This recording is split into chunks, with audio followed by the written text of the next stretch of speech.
ఒక రాజభవనం ద్వారం వద్ద రాత్రి కాపలాదారుగా కొత్తగా చేరాడు పవనుడు. ఒకరోజు అర్ధరాత్రి సిబ్బంది పనితీరును తనిఖీ చేస్తున్న ఆ రాజు పవనుడు కత్తి పక్కన పెట్టి గోడకు ఆనుకుని నిద్రపోతుండటాన్ని గమనించాడు. రాజు అతడిని నిద్ర లేపకుండా వరుణించి కత్తిని మాత్రం తీసుకెళ్లిపోయాడు. కొంతసేపటికి పవనుడు లేచి చూస్తే ఖాళీ వర మాత్రమే కనిపించింది అతనికి.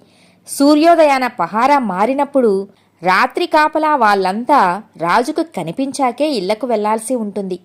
దాంతో తెల్లారేసరికల్లా ఎలాగైనా తన కత్తి జాడను తెలుసుకోవాలని అనుకున్నాడు పవనుడు.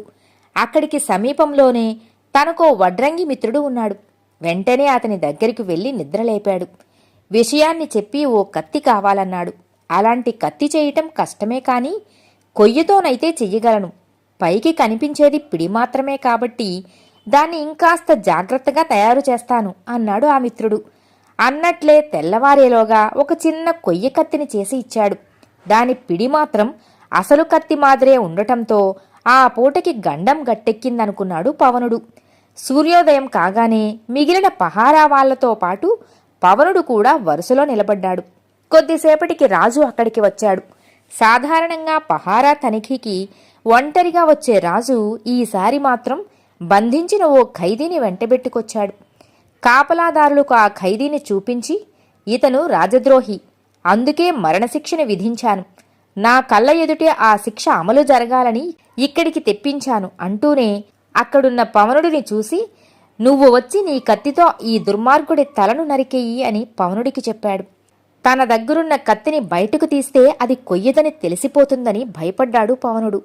వెంటనే, మహారాజా, నన్ను క్షమించాలి, నేను సైనికుడిని. యుద్ధరంగంలో శత్రువును చంపగలను కాని బంధించి ఉన్న నిరాయుధుడి తలను నరకలేను కదా అన్నాడు. నా ఆజ్ఞ పాటించకపోతే నీకు మరణదండన విధిస్తాను అన్నాడు కోపంగా రాజు.